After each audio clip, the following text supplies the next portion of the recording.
Let's go,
Jésus, alléluia. Seigneur, nous te célébrons encore et encore. Nous ne cesserons jamais de te célébrer car ton amour vaut mieux que tout, Seigneur. Alléluia. Alléluia. Ora sani marasiti likalabasat. Alléluia. Oh Jésus. Oh mon Seigneur. Mon Seigneur.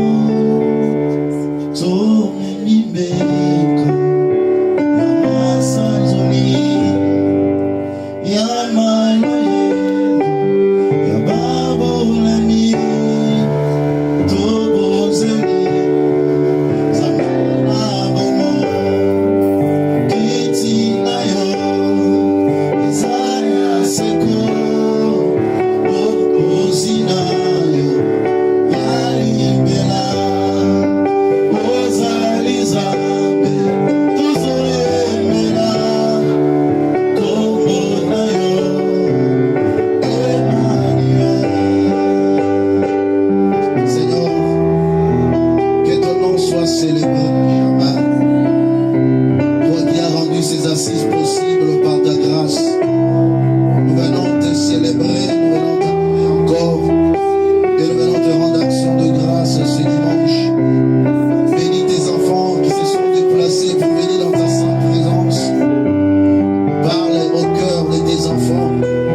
Seigneur. L'homme de Dieu qui devait nous parler aujourd'hui a eu un contretemps par rapport à une urgence qui lui est venue.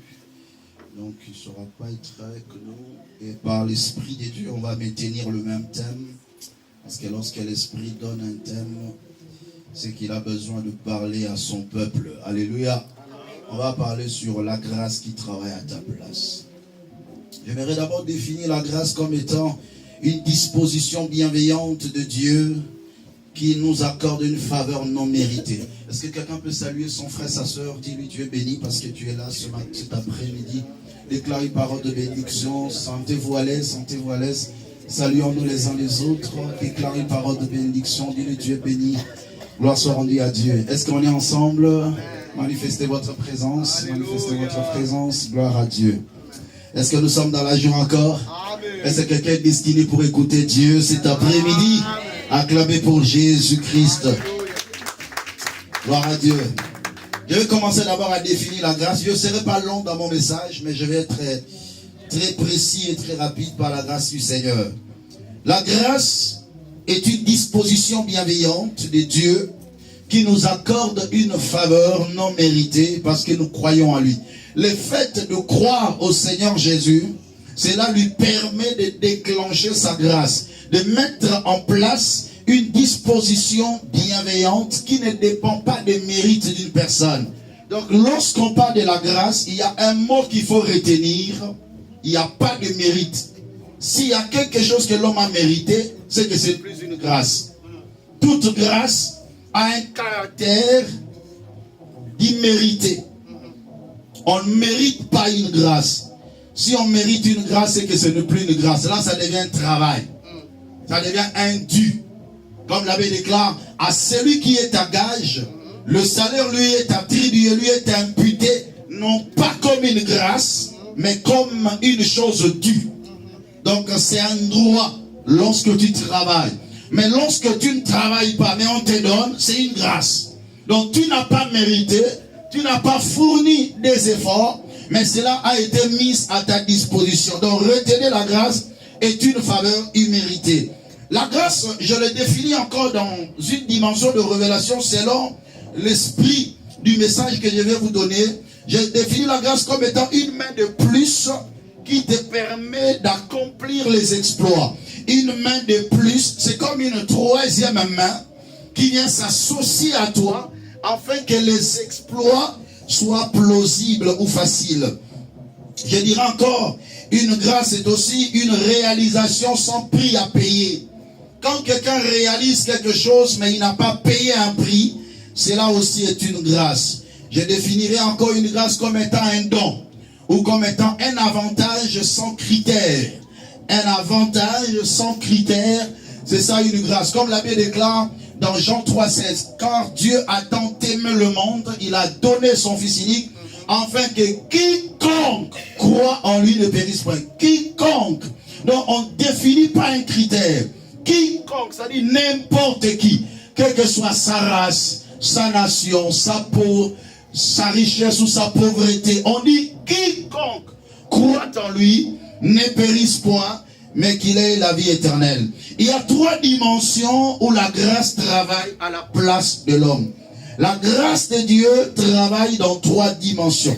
La première dimension, je parlerai sur la grâce qui travaille pour notre salut. La grâce qui travaille pour notre salut. Là, rapidement, je vais lire Éphésiens chapitre 2. Ça, ce sont des préliminaires que je vous donne. Vous devez l'écrire, c'est important. Cela me permettra de poser bien la base, afin d'avancer avec la parole de Dieu. Je disais Éphésiens chapitre 2. Je prends seulement le verset 5 et le verset 8 pour la gestion de temps. Éphésiens chapitre 2, le verset 5, il est écrit, « Nous qui étions morts par nos offenses, il nous a rendus à la vie avec lui. C'est par grâce que vous êtes sauvés. » Le verset 8, « Car c'est par la grâce que vous êtes sauvés, par le moyen de la foi, et cela ne vient pas de vous. » Voyez, cela ne vient pas de vous, mais c'est le don de Dieu. Ce qui ne vient pas de toi, c'est que tu n'as pas fourni d'effort, mais c'est un don de Dieu. Ok, on ne peut pas parler du salut sans le pardon de péché. l'homme n'a pas de prix à payer pour le pardon de ses péchés. Amen. Alléluia. Amen. Il n'y a pas actuellement une offrande de culpabilité. Amen. Dans l'ancienne alliance, il donnait des offrandes de culpabilité après avoir péché parce que le péché n'était pas ôté, mais le péché était couvert. Amen. Mais dans la nouvelle alliance, le Seigneur a aboli le péché, donc il n'y a pas un prix à payer pour le pardon de tes péchés. Amen. Cela est une grâce. Amen. Alléluia. Amen. Parce qu'on peut se dire, mais qu'est-ce que tu dois payer pour que tu reçoives le pardon de tes péchés? Combien dois-tu payer pour que Dieu te pardonne? Il n'y a pas de prix. Ce qui n'a pas de prix et que l'on obtient, c'est que c'est une grâce. Amen. Alléluia. Amen. La grâce travaille en ta faveur pour effacer tes péchés. Amen. La grâce travaille en ta faveur parce que de toi-même, tu ne peux pas effacer tes péchés. De toi-même, tu ne peux pas te pardonner. Mais la grâce a travaillé à ta place pour que tes péchés soient pardonnés. Je reviendrai avec force détail. Deuxième dimension, la grâce travaille pour notre bénédiction. La grâce travaille pour notre bénédiction. 2 Corinthiens, le chapitre 8, le verset 9. 2 Corinthiens, chapitre 8, verset 9. Quand la grâce travaille pour notre bénédiction, je lis, car vous connaissez la grâce de notre Seigneur Jésus-Christ, qui pour vous s'est fait pauvre, de riche qu'il était, afin que par sa pauvreté, vous fussiez enrichis. Parole du Seigneur. Amen. Vous connaissez la grâce de Dieu. La grâce de Dieu permet que nous soyons bénis de Dieu. C'est-à-dire Dieu qui était riche, nous qui étions pauvres, mais il a pris notre place comme nous l'avions enseigné le dimanche passé. Il a pris notre place. Ça, c'est une grâce. Il dit, vous avez connu la grâce de Dieu. Quelqu'un qui prend ta place de la pauvreté, qui prend ta place de la médiocrité. Je déclare et je prophétise au nom de Jésus. Que Jésus-Christ prenne ta place au nom de Jésus. Tu peux l'étendre dans tous les domaines. Si on t'appelle pauvre, Jésus-Christ a pris la place de pauvreté. Si on t'appelle malheureux, Jésus-Christ a pris la place de malheureux. Si on t'appelle célibataire, Jésus-Christ a pris ta place. On t'appelle qui mort, Jésus-Christ a pris ta place pour te donner la vie. Ça, c'est la grâce de Dieu. Amen. Et troisième dimension que je pourrais encore développer, la grâce travaille pour notre défense vis-à-vis de nos ennemis et la grâce permet que nous puissions remporter des grandes victoires. Amen. Amen. Alors je vais maintenant entrer en profondeur de la grâce. C'est quoi la grâce? Je vais prendre une histoire que le Seigneur a racontée. Luc chapitre 15. Et vous allez comprendre le mystère de la grâce et comment répondre à la grâce de Dieu. Luc chapitre 15, versets 1 à 4. Nous allons lire les Saintes Écritures. Est-ce que vous êtes avec moi? Amen. Regarde ton frère, dis-lui, est-ce que tu es avec le pasteur? Luc 15, 1 à 4, j'ai lu la parole de Dieu. Tous les publicains et les gens de mauvaise vie s'approchèrent de Jésus pour l'entendre. Les pharisiens et les scribes murmuraient disant, cet homme accueille des gens de mauvaise vie et mange avec eux. Mais il leur dit cette parabole. Écoutez la parabole. Il dit ceci. Quel homme en d'entre vous, s'il a 100 brebis, et qu'il en perde une, ne laisse les 99 autres dans le désert pour aller auprès de celle qui était perdue ou qui est perdue, jusqu'à ce qu'il la trouve. Lorsqu'il l'a retrouvée, il la met avec joie sur ses épaules. Et de retour à la maison, il appelle ses amis et ses voisins et leur dit, réjouissez-vous avec moi, car j'ai retrouvé ma brebis qui était perdue. Vous allez lire jusqu'au verset 6. Il leur dit, parce qu'on lui disait à tout moment, mais tu vis toujours avec les gens de mauvaise vie. Tout le temps avec le païen. Mais comment tu t'appelles fils de Dieu et tu te fais même égal à Dieu, mais tout le temps tu es avec le païen? Mais c'est quoi cette histoire? Le Seigneur a donné une parabole. Et tout commence par là pour entrer en profondeur de mon message. Il dit ceci. Il dit, si un homme d'entre vous avait 100 brebis et que l'une d'elles s'est perdue, mais qu'est-ce qu'il va faire? De principe, à cause de son amour, il va laisser le 99 autres à côté dans le désert. Il les met bien sûr en sécurité parce qu'il ne peut pas les abandonner, de peur qu'ils soient toujours à la recherche. il va aller chercher la brebis qui était perdue. Mais qu'est-ce que je veux dire? Il y a quelques éléments. La première des choses, il va chercher la brebis perdue. Mais qui avait fait perdre la brebis? C'est la brebis elle-même qui s'est méconnue, qui s'est détournée de la voie de son maître. Mais en tant que le berger, et le bon berger, la Bible déclare, il va chercher la brebis qui était perdue. Ça c'est un. 2, il le ramène avec joie en le mettant sur ses épaules. 3, il fait une fête pour elle. La brebis qui était perdue, nous on est en train de festoyer pour elle. Allez-y comprendre ensemble avec moi. Le bon berger cherche, trouve, ramène, organise une fête. Elle se réjouit. Mais ce brebis-là était perdu. On peut dire aujourd'hui, quelqu'un qui a péché et qui s'est égaré de la voie de Dieu, mais Dieu le cherche, Dieu le ramène et Dieu organise une fête pour lui.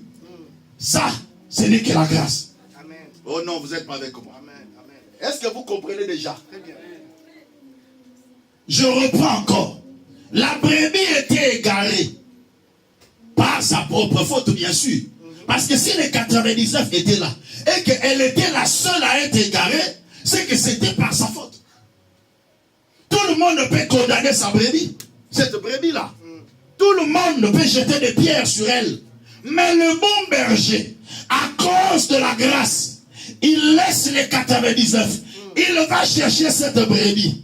Pendant que la brebis est en train de s'égarer, la grâce travaille en faveur de cette brebis. Le bon berger, son amour bouillonnait dans son cœur, et il va chercher, il le trouve, il le ramène sur ses épaules. Ramener quelqu'un sur ses épaules, cela explique qu'il a été admis dans son intimité. Alléluia. Je prie au nom de Jésus-Christ. Même si tu avais péché hier, je dis bien hier, mais aujourd'hui, à cause de la grâce de Dieu, alléluia, que le bon berger te cherche, amen, que le bon berger te trouve, amen, que le bon berger t'admette dans son intimité, amen, que le bon berger organise une fête en ta faveur. Alléluia. Au nom puissant de Jésus-Christ. Ce n'est pas en vain, on dit quand une âme s'est convertie au Seigneur, il y a la fête au ciel. Parce que la grâce agit en sa faveur. Je prie Dieu cet après-midi que cette grâce travaille en ta faveur, amen, pour que tu sois pardonné de tes péchés, pour que tu sois purifié de tout mal. Amen. Il y avait un homme qui n'avait pas compris cela. Je vais prendre l'exemple de 2 personnes dans la Bible qui ont fait presque la même chose, mais un a compris le mystère de la grâce et l'autre n'a pas compris. Est-ce que vous êtes ensemble avec moi? Lisons ensemble, berger. Matthieu chapitre 27. Je vais lire seulement la première partie, la deuxième partie, je vais en parler pour la gestion du temps. Matthieu chapitre 27, verset 3 jusqu'au verset 5. Alors Judas, qui l'avait livré, voyant qu'il était condamné, se répandit et rapporta les 30 pièces d'argent aux principaux sacrificateurs et aux anciens, en disant: j'ai péché en livrant le sang innocent. Ils répondirent: que nous importe? Cela te regarde. Judas jeta les pièces d'argent dans le temple, se retira et alla se pendre.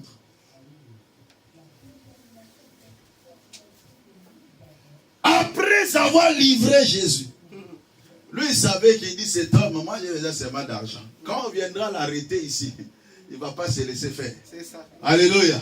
Voilà pourquoi le père des grimaces est là. Quand il dit: qui cherchez-vous? Il recule et tombe. Dans son cœur, il dit: qui a dit amen. Mais après, à un moment donné, le Seigneur dit: c'est votre temps. Ah, mais comment il s'est livré encore? Mais c'est pas ce que moi je pensais. Oh, j'ai péché. La conscience est venue. Mais pendant que la conscience est venue, la Bible déclare: il alla retourner l'argent. Mais les sacrificateurs ont dit: on a déjà les choses, l'affaire a été conclue. Vous avez pris la personne. Qu'est-ce qu'on va faire avec l'argent? Il jeta cet argent. Mais la seule chose qu'il a fait, qui était une erreur que toi tu ne peux pas faire. Je dis bien que toi tu ne peux pas faire. L'erreur que Judas a fait, la Bible déclare, ayant laissé l'argent dans le temple, il sortit, mais pour aller se pendre.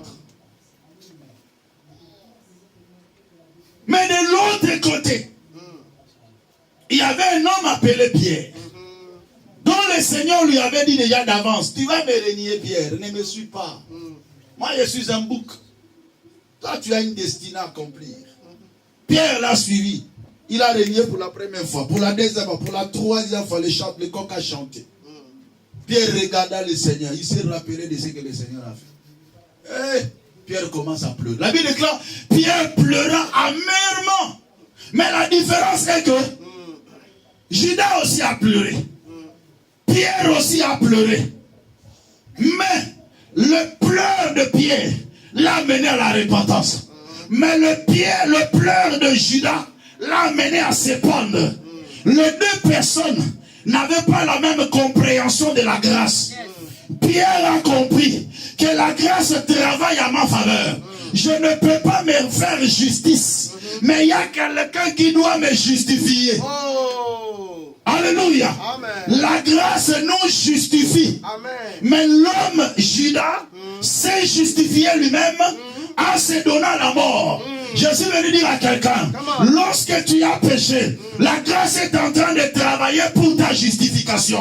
Tu n'as pas de travail à faire. Amen. Ne te justifie pas. Parce qu'on ne peut pas se justifier par les œuvres. Amen. Mais nous sommes justifiés par la grâce de Dieu. Alléluia. Est-ce que quelqu'un peut acclamer pour Jésus? Alléluia. Pierre s'est repenti. C'est l'acte ultime pour bénéficier de la grâce de Dieu. Mais Judas s'est donné la mort. Il s'est puni lui-même. C'est l'acte d'auto-justice. L'auto-justice n'existe pas.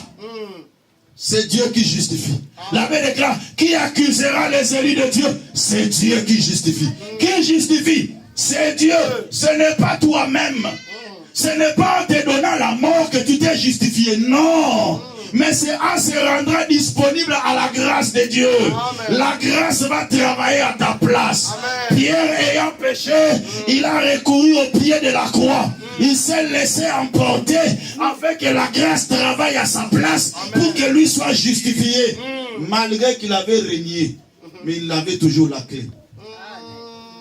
C'est ça.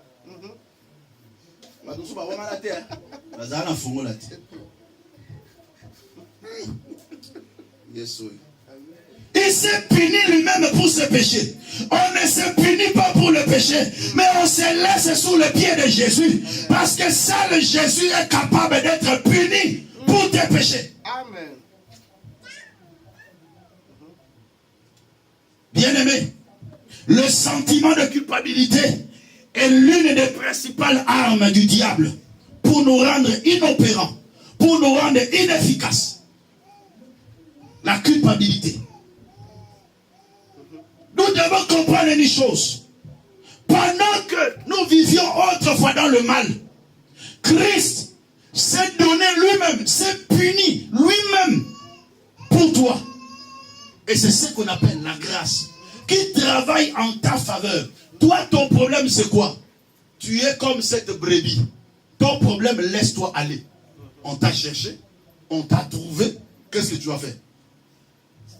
Je me laisse aller. C'est ce que toi, tu dois faire. Et c'est ce qu'on appelle la foi.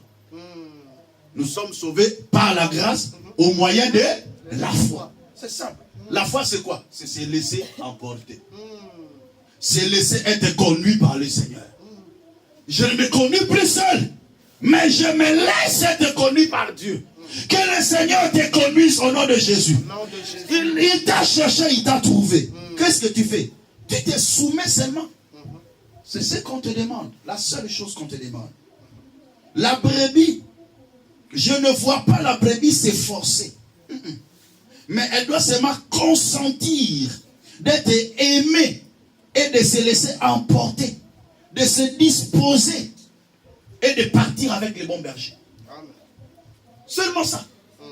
C'est ça ta part de responsabilité. Croire, accepter, c'est fini. Bien aimé, revenons un peu sur Judas. Il y a des choses que je veux parler sur Judas. Parce que c'est que beaucoup de gens aussi commettent des erreurs comme ça. Tu sens que je dois faire des efforts pour me justifier. Le péché que j'ai tellement commis, de moi-même, tu sens même, tu avais demandé pardon, mais c'est comme si ce n'est pas suffisant. Il y a des gens comme ça. Il a demandé pardon, mais il sent que ce n'est pas encore suffisant. Donc il y a encore des sacrifices à faire. Non, ce n'est pas toi qui dois faire les sacrifices. Nous, en tant que chrétiens, en matière de la grâce, nous sommes des receveurs. Dis avec moi receveur. Dis encore receveur. Est-ce qu'il y a un autre mot? Celui qui reçoit, on l'appelle qui? Percepteur. Bon, nous sommes besoin. Nous sommes receveur. Bon, tous sommes receveurs. Alléluia. Ça dit celui qui fait quoi? Qui reçoit. Nous sommes ceux qui reçoivent. Jésus travaille et nous faisons quoi? Nous recevons. C'est ça ce qu'on appelle la grâce. Vous savez, dans la vie, la plus grande humilité, c'est de recevoir. Ce n'est pas de se punir, mais de laisser Christ se punir pour toi. Amen. Arrêtez de vous punir. Arrêtez de punir vos familles. Christ s'est puni pour nous. Amen. Comment osez-vous vous en prendre à vos familles? Aussi je vis comme ça, c'est à cause de mon père. C'est à cause des malédictions de mes aïeux. Arrêtez de les punir. Ce n'est pas eux qui vont vous justifier. C'est Jésus qui va vous justifier. Amen. Tournez le regard sur Jésus. C'est lui qui va pardonner vos péchés et les péchés de vos aïeux, afin que vous marchiez en nouveauté de vie. Amen. On ne peut pas être des gens de chrétiens là, tout le jour, on ne pense que sur la malédiction héréditaire de nos familles. Pourquoi tu ne cesses de condamner ton père, de condamner ta mère? Si je vis ça, c'est à cause de mon père. Si je vis ça, c'est à cause de ma mère. On n'est plus dans ce temps-là. Parce qu'ils n'ont rien à faire. Ils n'ont rien à faire. Qu'est-ce que tu crois? Ta maman peut faire quoi pour te faire sortir de la malédiction de famille? Même s'il en est l'auteur. Ton père peut faire quoi? Tes aïeux peuvent faire quoi? Et là, l'homme sous la ton famille, famille, bazar de l'homme au santé. Tourne le regard sur le Seigneur. Amen. Alors qu'est-ce que tu dois faire? Arrêtez de punir ta famille. Christ s'est déjà puni pour ton cas. Amen. Je dis quoi? Christ s'est puni à la croix pour ton cas. La grâce travaille à ta place. La grâce travaille à la place de tes parents. La grâce travaille à ta place, à la place de tes aïeux. Pour que toi, tu en manges le fruit. Amen. Évitez la culpabilité. Je vais lire Hébreux chapitre 10. Verset 17 jusqu'au verset 18. La parole déclare ce qui suit. Et je ne me souviendrai plus de leurs péchés, ni de leurs iniquités. Or, là où il y a pardon de péché, il n'y a plus d'offrande pour le péché. Là où il y a déjà pardon de péché, il n'y a plus d'offrande. Quand on parle d'offrande, on parle aussi de sacrifice. Il n'y a plus de sacrifice parce que le Seigneur a déjà fait quoi? A pardonné déjà. Le Seigneur qui t'a déjà pardonné, il n'y a plus de sacrifice. Ce que tu dois faire, c'est quoi? La Bible déclare, lorsque nous branchons, parce que le juste tombe 7 fois et il se relève. Mais lorsque nous branchons, revenons auprès du Seigneur aussitôt. Car il est fidèle et juste pour nous pardonner et nous purifier de toute iniquité. Est-ce que nous sommes ensemble? Amen. Et je vais prendre le dernier point rapidement. La grâce travaille à ta place contre tes ennemis. Je suis dans Esther.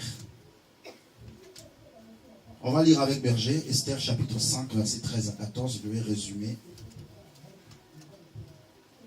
Esther chapitre 5. Esther 5. 13 à 14. 13 à 14, j'ai lu la parole. Mais tout cela n'est d'aucun prix pour moi aussi longtemps que je verrai Mardochée, le juif, assis à la porte du roi. 14. Zeresh, sa femme et tous ses amis lui dirent: qu'on prépare en bois haut de 50 coudées, et demain matin, demande au roi qu'on y pende Mardochée. Puis tu iras joyeux au festin avec le roi. Cet avis plut à Aman, et il fit préparer le bois. Même la femme entre en jeu. La Bible déclare, Aman, qui était parmi les bras droits du roi, était en train de comploter contre une pauvre personne. Excusez un peu le terme, on peut dire, c'est par rapport au rang. On est face à un notaire. On est face à une personne qui était parmi la ceinture du roi à ce temps-là. Mais il est en train de préparer un coup pour un simple portier. Alléluia. Amen. Bien-aimé, comment un dignitaire peut combattre un portier? Comment celui qui vit à côté du roi, mais est en train de combattre un portier plutôt? J'ai fait ce parallélisme pour vous montrer.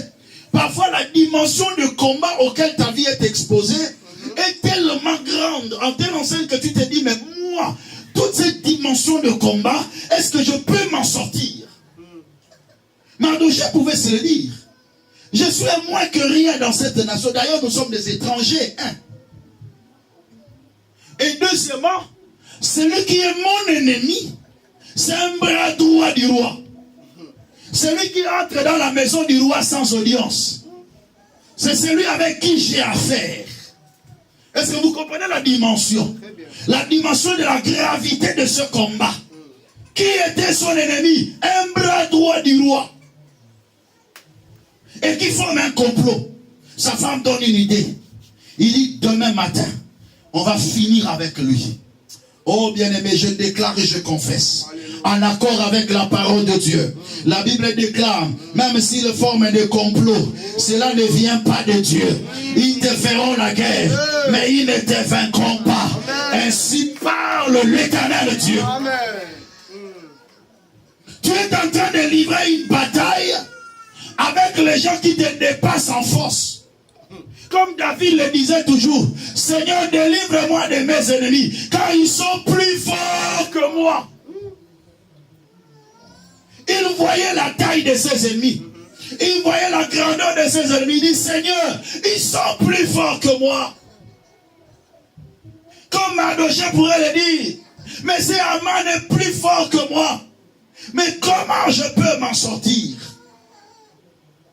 En ces jours-là, c'était pendant la nuit. De l'autre côté, le complot se faisait la nuit. Alléluia. Amen. Tu vas comprendre que c'était la nuit parce que Gérard, sa femme, et tous ses amis lui disent qu'on prépare un bois haut de 50 coudées. Et demain matin, alléluia, demain matin, demande au roi qu'on y pende Mardochée.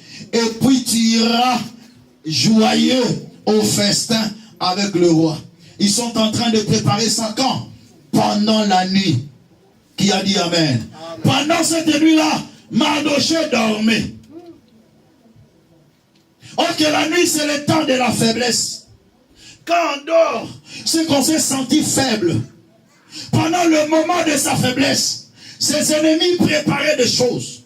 Pendant le moment de ta faiblesse, quels sont ces sorciers? Quelles sont ces forces du mal qui préparent des choses pour ta destruction? Mais pendant ce temps-là, où lui-même n'avait pas de force, un simple portier, un étranger dans un pays d'autrui, la configuration de sa vie face à Aman, il ne pouvait jamais faire face. Et au-dessus de tout ça, il y avait un décret qui parcourait encore, qu'on devait tuer tous les Juifs. Mais la Bible déclare, au verset chapitre 6, à partir du premier verset, la Bible déclare, cette nuit-là, pour comprendre que c'était pendant la nuit, il préparait des choses, que demain matin, Mardochée doit tomber. Qui va tomber? Mardochée doit tomber. Mais la Bible déclare, cette nuit-là, La grâce de Dieu est entrée en jeu. Bien-aimé dans le Seigneur, je suis venu dire à quelqu'un, la grâce de Dieu travaille à ta place, là où tes insuffisances sont constatées. Les insuffisances dans la vie de Mardoché étaient déjà constatées. Il était faible, il était un portier. Encore plus, il dormait pendant la nuit. Mais pendant qu'il dormait, une grâce de Dieu travaillait en sa faveur. Cette nuit-là, le roi ne put pas dormir. Cette nuit-là, le roi ne put pas dormir. La Bible déclare, il fit apporter les livres des annales, les chroniques. On les lit devant le roi. Et l'on trouva écrit. La grâce est en train de localiser Mardoché. Même dans les écrits, la grâce localise Mardoché. Pendant que les gens lisaient, la grâce a localisé Mardoché dans les annales. Je déclare et je prophétise que la grâce de Dieu localise ta bénédiction. Que la grâce de Dieu localise ton élévation. Même là, on a caché. Les livres s'ouvriront. Et ils vont tomber sur ta page. Ils vont tomber sur ta page. Je dis la grâce de Dieu fera qu'on puisse tomber sur ta page. Amen. Il tomba sur la page de Mardoché. Ça, c'est la grâce de Dieu. Amen. Pendant que lui il est faible, la grâce travaille à sa place. Pendant que lui dort, la grâce travaille à sa place. Je déclare et je prophétise dans tes insuffisances que la grâce travaille à ta place. Tu te dis je n'ai pas de force, tu te dis je n'ai pas de moyens, mais la grâce est en train de travailler. La grâce est en train de travailler. Je prophétise en sortant de ce lieu, tu seras surpris. La grâce a tout prévu. En sortant de ce lieu, en rentrant dans ta maison, la grâce a tout prévu. Reçois ça au nom de Jésus. Je reçois au nom de Jésus-Christ. Alléluia. Vous devez monter avec moi, je vous sens en bas. Vous devez monter avec moi. Vous devez monter avec moi. Et l'on trouva écrit ce que Mardoché avait révélé au sujet de Bigthan et de Teresh, les deux eunuques du roi, garde du seuil, qui avaient voulu porter la main sur le roi des cieux. Le roi dit, quelle marque de distinction et d'honneur Mardoché a-t-il reçu pour cela? Pendant que lui dormait, la grâce est en train de travailler à sa place. Et le roi est en train de faire des projets. Mais pendant ce temps-là, il était dans un état de faiblesse. Je suis venu dire à quelqu'un, tu te sens faible en tout. Mais laisse-moi quelque part. La grâce est en train de travailler pour toi. Non, je dis quelque part. La grâce est en train de travailler pour toi. Tu te dis, je ne peux même pas s'élever pour prier. Tu te dis, je n'ai pas de force. En ce temps-là, Mardoché dormait. Le temps de la faiblesse. Mardoché ne savait rien. Mais la grâce de Dieu est en train de travailler dans le palais du roi en sa faveur. Le roi dit, quelle marque d'honneur a-t-on déjà donné à cet homme? Il dit, rien du tout. Il n'a rien reçu. Il n'a rien reçu. Il n'a rien reçu. Non, je dis que tu n'as encore rien reçu. Non, tu n'as encore rien vu. Tu n'as encore rien vu. La grâce de Dieu fera que tu vois ce que tu n'as jamais vu. La grâce de Dieu fera que tu touches ce que tu n'as jamais touché. La grâce de Dieu fera que tu reçoives là où tu n'as pas fait des efforts. La grâce de Dieu fera que tu te retrouves là où tu n'avais pas de relation pour entrer. Mais la grâce de Dieu te fera introduire parmi les rois. Ils feront des choses à ta place. Car la grâce est en train de te localiser. Amen. Alors le roi dit, qui est donc dans la cour? On était le matin. On était très tôt matin. Pendant que le roi s'est réveillé, le roi a appelé tout ça. Aman aussi. Très tôt matin, il est arrivé dans la cour. On a entendu seulement ses pieds. Cac, cac, cac. Il venait avec assurance. Il venait avec détermination. Alors il est le Mardoché Soukanaye qui a dit Amen. Mais il a oublié une chose. Il a oublié une chose. Il était venu rapidement, mais il ne savait pas. La grâce court plus vite que nos ennemis.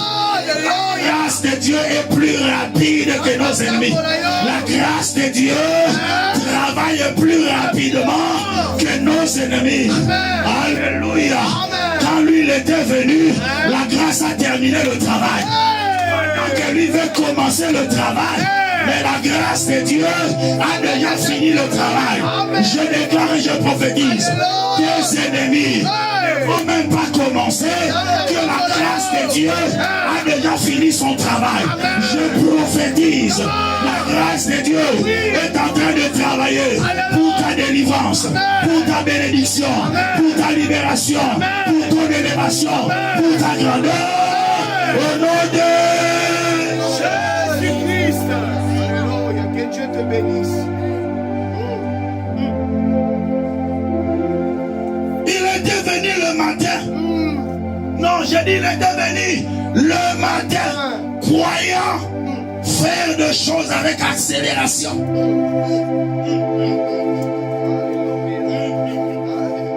Croyant arriver le premier, je déclare et je prophétise que la grâce de Dieu arrive avant tes ennemis. Que la grâce de Dieu te bénisse avant la malédiction de ta famille. Je déclare au nom de Jésus, la bénédiction de la grâce précède la malédiction de ta famille. Malédiction familiale, il y a la retard. Oui, il y a avant et sa bénédiction, la grâce à nous. Nous sommes pambola yo na molu na ye. Nous sommes sa pambola yo avant. Yeba ila kelimadona e ya sima. Amen. Amen. Ina loba lisusu. Loba papa, loba. Oh non, je vais encore aggraver. Donne-moi une amène pour que j'aggrave la fête. Non, tu dis encore un amène bien. Donne-moi une amène bien. Je vais aggraver la situation. La rapidité de la grâce de Dieu. Non, j'avais dit la rapidité de l'action de la grâce de Dieu est plus rapide que les actions de tes ennemis. Alléluia. Je déclare au nom de Jésus, la grâce de Dieu dans son travail précède la malédiction de ta famille dans son travail. Je suis venu dire à quelqu'un, je t'ai béni par la grâce de Dieu avant que la malédiction de ma famille tombe sur moi.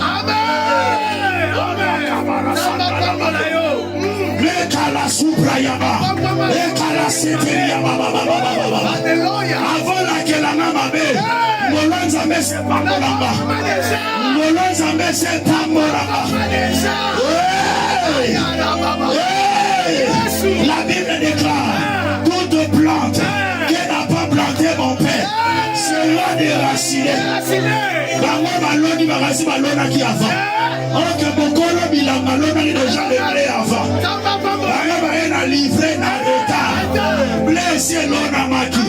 Qui a dit amen. Mais le problème c'est quoi? Livrer grandit vite. C'est ça. C'est comme si la malédiction sort avant. Mais c'était pas venu avant. Plus ça grandit vite, c'est comme des feuilles. Ce qui grandit vite, on peut facilement les déraciner. Mais ce qui traîne pour grandir, ça racine. Et on ne peut pas les déraciner. Je suis venu dire à quelqu'un, tu vois la malédiction parce que ça grandit vite. Non, ça grandit vite. Papa, Boborana, école à Mango. Mais il pas moni en santé. Et l'on a mis ça. Nazo sakola pour la mutuboko. Il tombe aux anango. Et mon ami avant. Pebako pico lango avant. Mais l'on a l'ensemble. Et l'on a ma. Et mon ami ça. Oh. Nasaki na bomo inayo. Ngolu ya tata. Ese pambola yo. Ese balisa yo. Ese bodisa yo. Stabiliza musala na yo. Molanza bese sombela lupango. Molanza bese tombola yo. Ese la kangonge koka. Osimbango. Oloba l'Éternel est mon berger. Je ne manque de rien. Gloire à Jésus. La grâce travaille à ma place. Amen. Mardoché dormait. Aman s'est réveillé. Il sentait qu'il était fort. Parce que celui qui se réveille, c'est qu'il est fort. Celui qui avance, c'est qu'il est fort. Mais malgré sa force, malgré qu'il avance, la grâce l'avait déjà précédé. monene na bango. Un retard. Malgré bitumba na bango. Ngolo ezalaki yaka. Ngolo ezalaki yaka. Tamuninga bangolo ezalaki.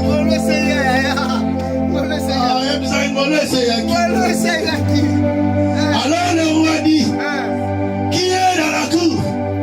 Aman était venu dans la cour extérieure de la maison du roi, à côté de la salle d'audience. Il y a à côté de la salle d'audience. Mais Ngolo est côté de la carte à Mokonzi. Il y a à côté de la ndako à Mokonzi. Mais Ngolo est côté de la motema à Mokonzi. Alléluia. Alléluia. Tika Ngolo ya Nzambe ekota na mitema ya bato baza ba porteur ya bénédiction. Amen. Reçois. Pour demander au roi de faire pendre Mardochée au bois qu'il avait préparé pour lui. Les serviteurs du roi répondirent, c'est Aman qui se tient dans la cour. Et le roi dit qu'il entre. Amen. Mais l'homme est à la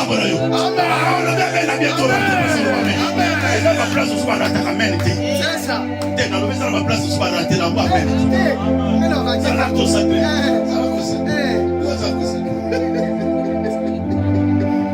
Il dit qu'il fasse quoi? Qu'il entre. Qu'il entre. Mais il y a quelqu'un qui était déjà entré avant. Alléluia. Il y avait quelque chose qui était déjà entré avant. Tu peux entrer, il n'y a pas de souci. Entre seulement. Aman entra. Et le roi lui dit. Le roi n'a même pas attendu que Aman puisse parler. Parce que là où la grâce a déjà parlé, personne ne peut plus parler. Amen. Amen. Là où la grâce de Dieu a parlé, C'est ça. personne ne peut plus parler. Amen. Ici, Aman est venu, mais la grâce l'avait précédé. La grâce avait déjà parlé dans le cœur du roi. Et c'est maintenant la grâce qui parle. Et le roi lui dit, que faut-il faire à un homme que le roi veut honorer? Aman s'est dit en lui-même, quel autre que moi le roi veut-il honorer?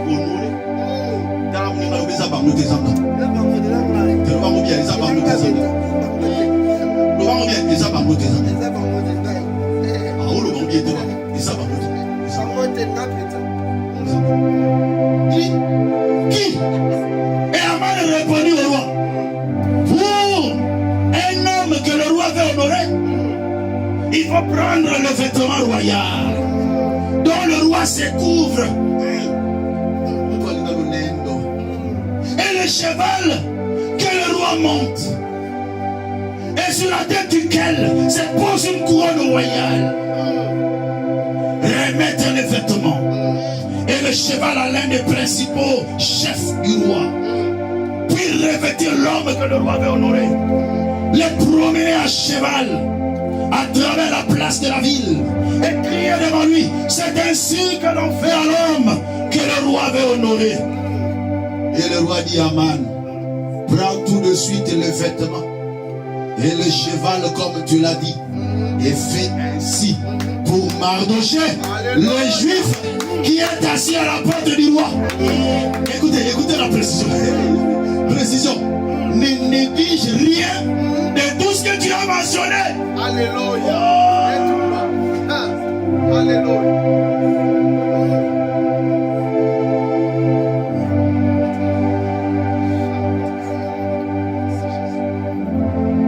Ça me touche.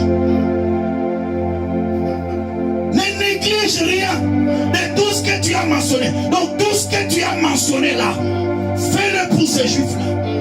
Entre-temps, Mardochée faisait quoi? Dormait. Le temps de faiblesse. Mais la grâce est en train de travailler. Les temps de faiblesse, mais la grâce travaille à sa place.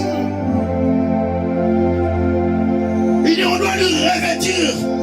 Alors que le roi portait les habits en pourpre.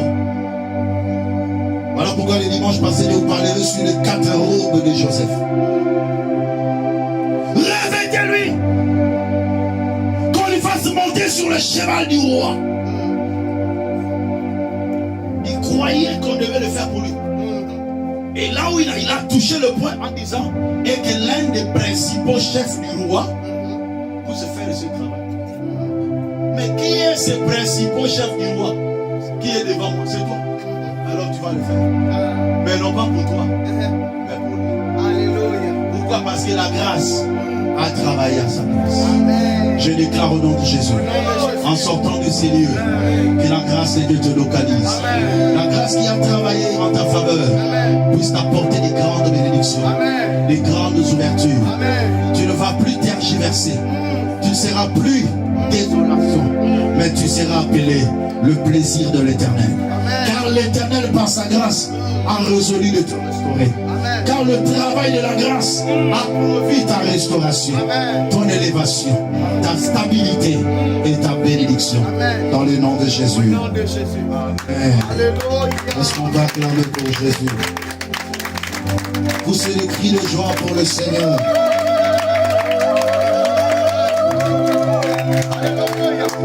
Avant la fin de cette année, que la grâce de Dieu travaille en ta faveur. Est-ce que tu peux te lever pendant juste 5 minutes afin de déclarer: mes ennemis ne feront rien contre moi, car la grâce a déjà tout accompli.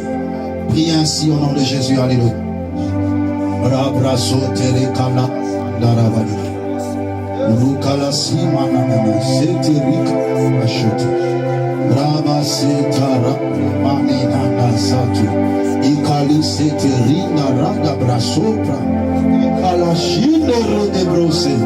Que la grâce de Dieu travaille à ma place.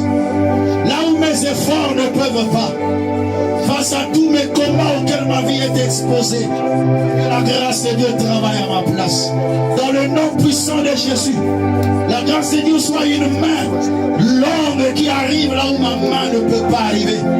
La grâce de Dieu soit une négociation d'un contrat de bénédiction que ma bouche ne pourra pas négocier. Oh Dieu tout-puissant, je déclare au nom de Jésus-Christ que ta grâce agisse en ma faveur. Que la puissance de ton esprit puisse agir pour ma bénédiction. Dans le nom puissant de Jésus. Dans le nom puissant de Jésus. Bien-aimé, est-ce que tu peux prendre maintenant autorité pour détruire les œuvres du diable dans ta vie? Commence à renverser maintenant tout le plan que les forces du mal ont préparé pour te détruire, ont préparé pour détruire ta vie.